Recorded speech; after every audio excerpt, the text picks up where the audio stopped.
She's never battled injuries in college. She's always been something who has been a very healthy player. And this year it has been quad injury and then another quad injury and then a groin injury and now what seems to be another groin injury. Caitlin Clark seems to have re-injured her groin. I'm going to go into some of the clips that are going viral right now. There are multiple moments in this game that were so egregiously called, or there was no calls by the referees. Even Caitlin Clark's brother tweeted, "This one is on the refereeing." Like, there are people in Caitlin Clark's family who are starting to call out the referees because of how bad they have been. Now, Caitlin Clark's season is officially over, and the way it happened has everyone stunned. Just weeks before the playoffs, the Fever's biggest star confirmed she won't be back on the court in 2025.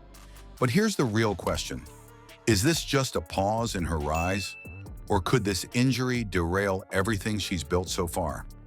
Stick with me, because the story behind this decision reveals way more than just bad luck. It's a turning point for Clark, the Fever, and even the entire WNBA. Before we move on, I'd like to ask you a small favor. If you appreciate this content, please take a second to like this video and subscribe to the channel. Over 98% of you watch the videos without subscribing. It costs you nothing, but it makes a huge difference to us. So did you click the subscribe button? Great. Thank you so much. Now back to the video. It wasn't during a game, and it wasn't when she limped off the court. The exact moment people realized Caitlin Clark's season was officially done came through her own words posted online.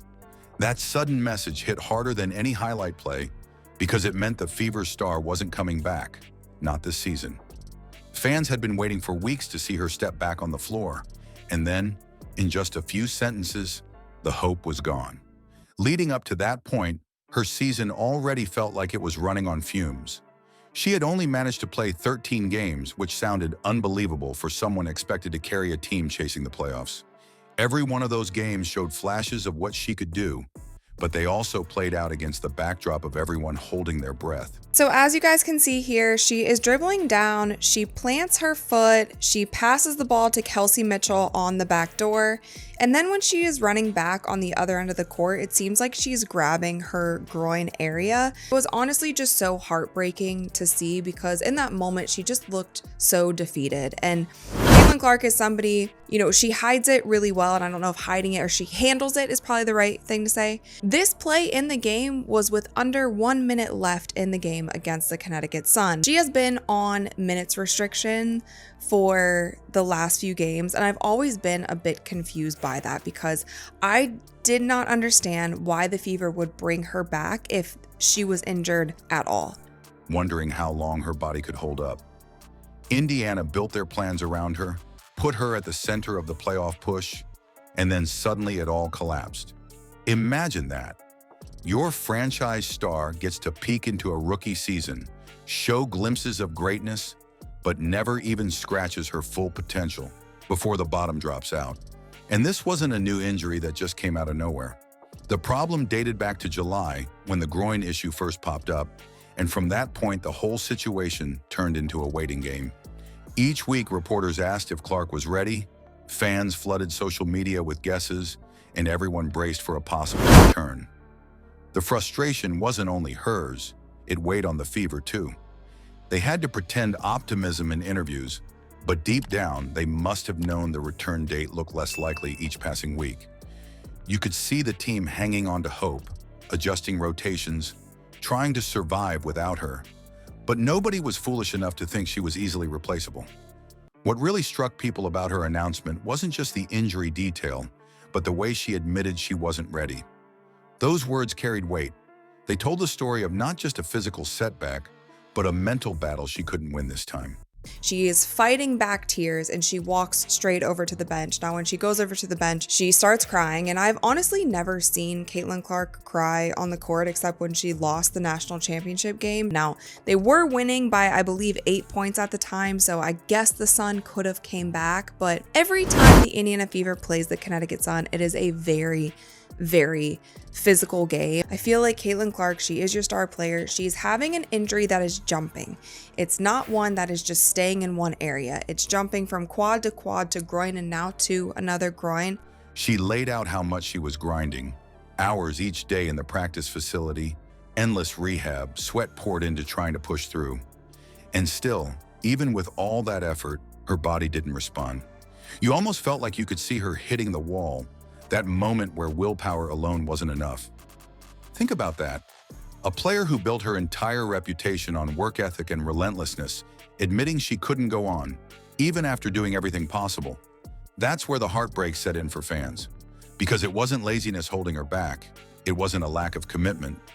It was the simple fact that her body shut her down before the season did. This news dropped while the Fever were staring down the final 3 games. Those games weren't just numbers on a schedule. They were the last shot at trying to claw their way toward playoff relevance, and now the centerpiece of the plan was gone. You could almost watch the fire draining out of the season as soon as her update went public. Expectations fell off a cliff. Without Clark, the playoff picture blurred completely, leaving Indiana basically counting down the days instead of fighting for them. Outside of the locker room, the reaction spread fast. Some fans were devastated, posting about how crushed they felt not getting to see the rookie finish what she started. But this was honestly, I'm not going to share this whole clip because I don't know how much she wants the video of her basically crying on the court to be circulated around. She handles the pressure. She handles all of the media spotlight, the attention, the expectations of how she performs on the court, the expectations of the ratings for her games. Others immediately questioned whether she was put in too much of a spotlight, too quickly, asked to carry a load that even veterans wouldn't stand up under. Online debates exploded, with critics using her injury as proof that she was overhyped, while supporters pushed back saying, "This is just part of an athlete's journey." That split reaction might have stung as much as the injury itself. In the end, though, the key moment wasn't about her groin or her stat line. It was about confidence. For a player like Clark, believing her body will respond is everything. And once that belief cracked, the season was gone long before the official words were posted. All the numbers in the world can't measure that kind of loss. And with that collapse set in stone, the spotlight shifted. The season was over, but the storm outside the court was only beginning. And the reaction to her fall turned out to be even more brutal. Caitlin Clark's season ending isn't just another injury story. This is the first real test of whether her name will be tied to hype or built on resilience. Every rookie hits a wall, but for her, the wall came in the form of her body saying no. That's where the story changes. Sometimes the biggest plays happen without a buzzer, in the grind of recovery and proving you can come back stronger. So I want to know what you think. Does this setback make her eventual return even more anticipated? Or is this the start of a tougher reality?